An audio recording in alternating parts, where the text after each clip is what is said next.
and it will be shocking. But anyway, the people of Taiwan, they are our friends. In government-to-government relationship, that's something else. But the people of Taiwan have welcomed Gambians. They made them feel at home.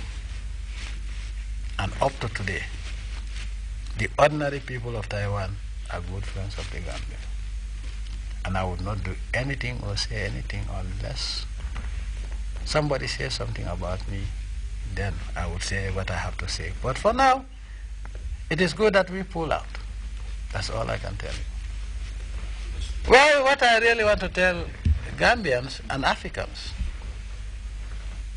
there are people that are envious of our achievements, countries outside of the African continent. Those countries, those powers do not want to see a developed Africa, more so a developed small Gambia. And all what they will do is to try to destabilize. But let me make it very clear. You have a choice. Work for progress and enjoy the progress of the nation. Reap the benefits. Work against the country and you will regret why you are on the face of this earth. Africans should realize that killing each other is not a solution. Unfortunately, our brothers and sisters in the newest state in Africa, which is endowed with oil, are killing each other today.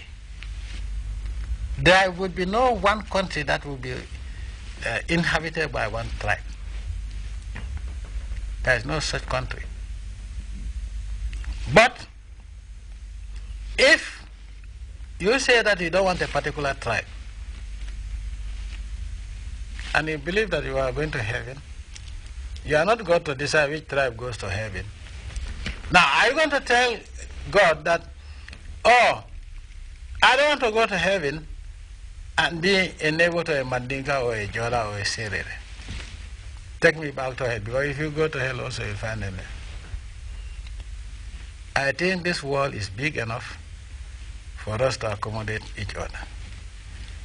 It is also small enough for all of us to live together as a closely knit one family of the human race. Violence would not take any country forward. The more we fight in Africa, the more backwards we become, the poorer we become, and the more we are exposed to external dictate. Even food aid now for conflict areas is being politicized. I think rather than spend those billions on arms to kill each other, let us spend those billions on agricultural machinery, agro-processing, where Africa is lagging behind, mining equipment, petroleum drilling equipment, and set up our own companies. Unfortunately, there is even less intra-African trade. And our trade with the outside world amounts to billions of dollars. But we trading even amongst ourselves is a problem. Why can't we, for the sake of our children, the sake of our continent, and for the dignity of black people all over the world, unite, reconcile, work together as a formidable continent? Because we are the wealthiest continent on the face of the earth in terms of natural endowments. Unfortunately, in realistic economic terms, we are the poorest of the poor. Everybody is looking low upon us.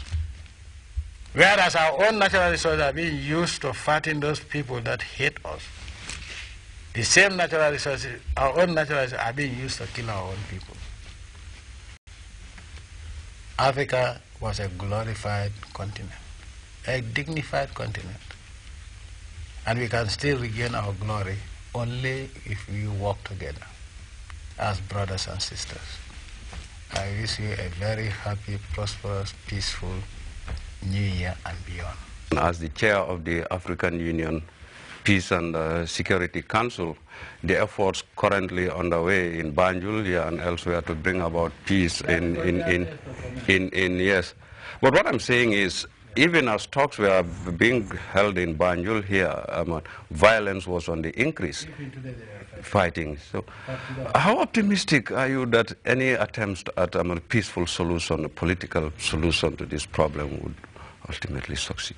In the event that they are not going to heed our call for a peaceful and negotiated settlement, we as the African Authority, the African Union, can decide to use force to stop the violence.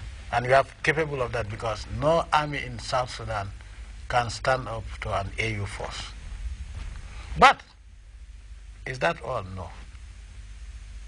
Now, where are they getting the weapons from? There must be some neighboring countries that are arming the rebels, or arming both sides. Now, those who are providing the weapons to kill should stop providing the weapons. If they are not supplied with fuel, they will not be able to move around. If they are not supplied with weapons, very soon the fight will end. You know how we ended the Sierra Leone war? Despite the fact that some dishonest powers are claiming credit for it. When we stopped the supplier of weapons to the RUF. I won't tell you what I mean by we, but billahi, wallahi, talai, that was what stopped the war. Now, if the suppliers stop, very soon they will run out of ammunition, and then they will stop the fighting. But they come and say, oh, we want to stop the war. Remember this is, I said it in Paris.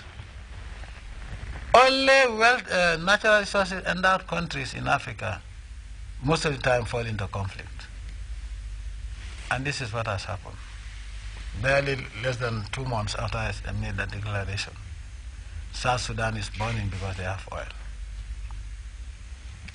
So,